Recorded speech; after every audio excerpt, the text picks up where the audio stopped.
Welcome back, focused learners. Let's dive right into today's explainer. Now, our goal today is super specific. We're giving you a complete, exact study guide of Module 14 for your exams. No fluff, no long explanations, just the comprehensive summary with all the details exactly as they appear in the sourcebook. So let's get straight to it. We're pulling directly from the authoritative source material today because we want to make sure you have exactly what you need to succeed. Everything you see on screen and hear from me comes verbatim from the manual. Nothing added, nothing removed. Grab your notepads and let's get you ready to absolutely ace those exams.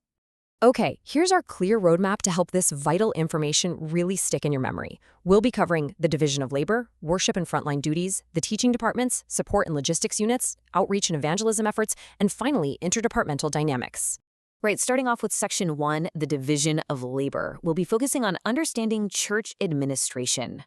So, the crucial takeaway here is that the division of labor in the church is strictly a matter of divine calling and spiritual gifts. The manual specifically defines a calling as, and listen closely, a line of duty to which an individual has been assigned and for which he will be rewarded after accountability. Definitely keep that exact wording locked in for your tests. And looking at the flow of administration, it ensures everyone has a clear reporting line. It moves from altar ministers, up through the heads of departments, and directly to the pastor in charge of the parish. It's basically a hierarchy completely designed for shared responsibility. Moving right along to Section 2, worship and frontline duties. Specifically, the choir and ushering departments. You're definitely going to want to memorize these exact functions for the choir department, which, by the way, is one of the oldest groups in church history. Here they are verbatim: providing secret and gospel music to lead worship during services, performing specially rehearsed songs to minister to the congregation, and providing music to lead worship on special occasions, for example, a revival. Now, for the ushering department, your exams will absolutely require you to know these specific qualifications, mostly because they're fully physically involved before, during, and after services. A worker here must possess stamina and alertness, be prayerful, smart and intelligent, show endurance, and crucially, have security consciousness, to exercise good initiative when there are security issues. Next up, Section 3, the teaching departments. We're looking at Sunday school and children or teenagers teachers. These are the exact functions for the teaching and Sunday school departments. Their impact on spiritual growth is literally foundational. Here are their verbatim functions.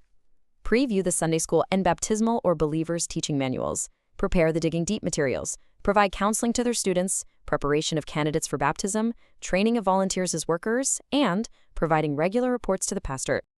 And hey, if you are called to teach the youth, you must possess these 5 specific qualifications. This is to ensure you never abuse their absolute trust.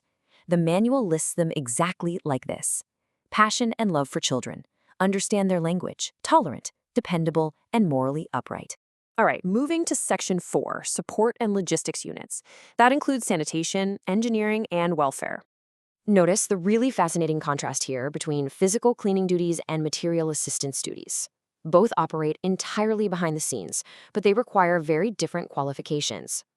The sanitation department requires humility, a hygienic mind, and readiness to work unnoticed to maintain a holy atmosphere. The welfare department, on the other hand, requires generosity, love for others, a sense of concern, and strict confidentiality, especially given the privileged info they handle. For the engineering unit, please take careful note of these verbatim functions, because their work is absolutely vital to the modern service. They are tasked with ensuring all public address systems work optimally, regular service and maintenance of electrical or electronic appliances, setup and installation of new equipment, regularly trained to master facilities, give necessary advice to the pastorate, recording and production of church events, and provision of good acoustic balance.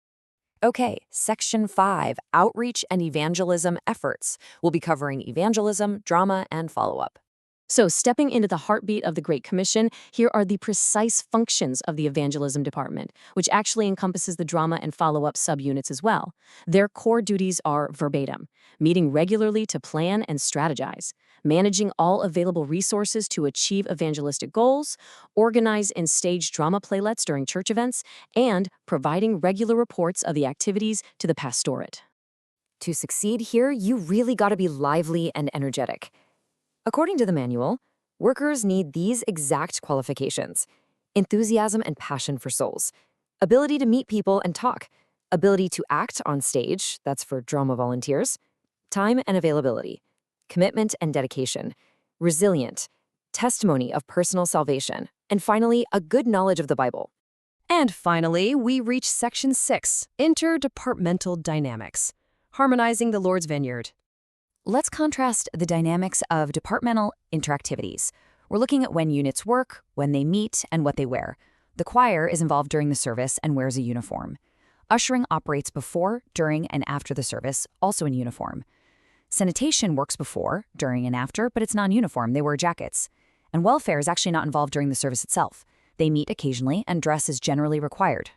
For your exams, make sure you notice the stark operational differences here.